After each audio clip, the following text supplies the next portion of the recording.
want to explain to you is the rhythm rather than which drums are being played on, but the rhythm of the fill. Get that right and you can replicate it any way you like.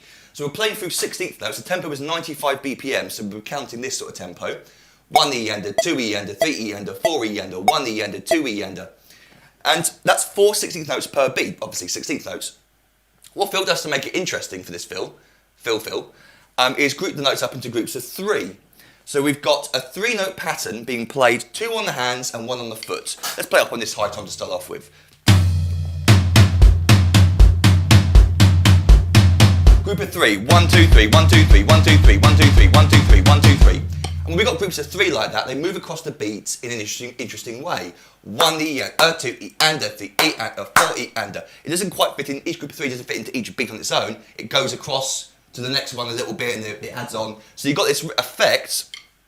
If I had the tempo going at 95, we're playing 1, a 2 and 3 E, 4, a 1 and 2 E. That's a big group of 3.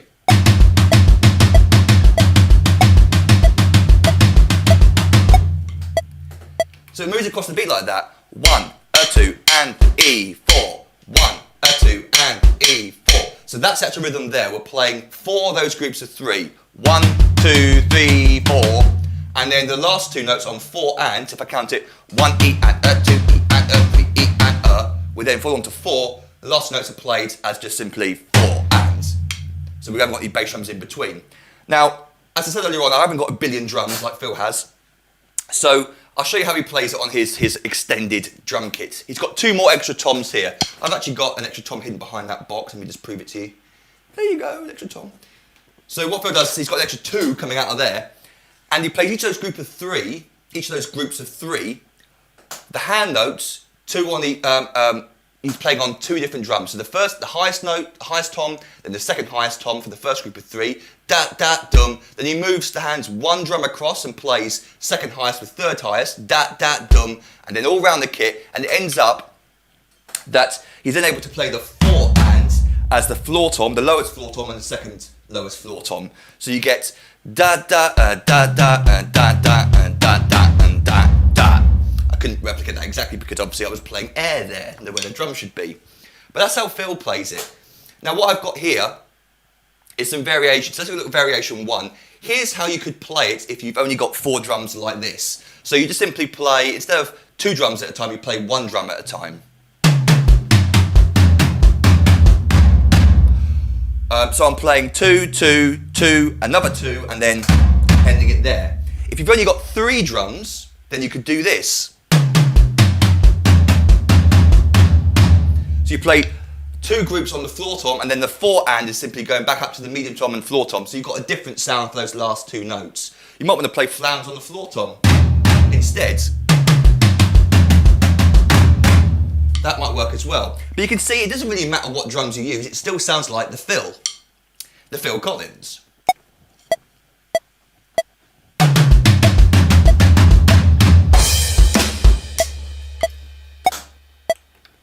So you've got to use your imagination with your kit. If you've got less drums than Phil, then obviously you've got to play around with where you hit the drums. As long as you're going from high to low, sort of, it's going to sound like the Phil. No one's really going to notice. Okay, let's now take a look at a fun variation I came up with.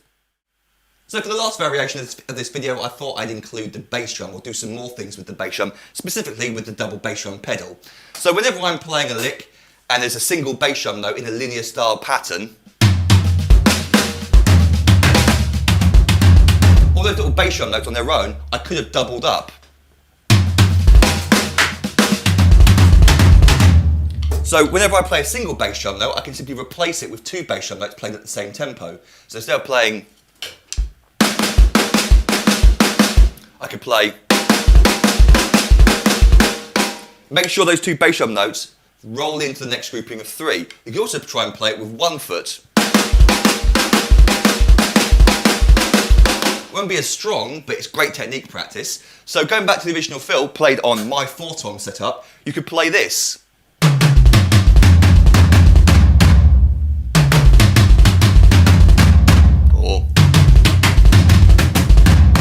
By the way, that's another idea. You could play on a 4 tom kit, da da da da da da da da da da. So you've got 2, 1, 2, 1, and then 2 drums at the ends. So you've got a different sound for each of those grouping of 3. Just another way you could play it. So there you go, it's a bit of fun for you, a bit of an idea for varying up some stuff. And whenever you're playing a lick or drum fill yourself and you've got a single bass drum in there somewhere, then try throwing in a little bit of double bass drum pedal just for fun, or some single pedal if your foot's fast enough. Alright then, so if you've got any questions you can email me, contact me through my Facebook page. Please check out my website, subscribe, share, do all the good stuff that helps to grow the business, to help me get more videos out there for you guys. Thanks very much for watching and happy drumming to you.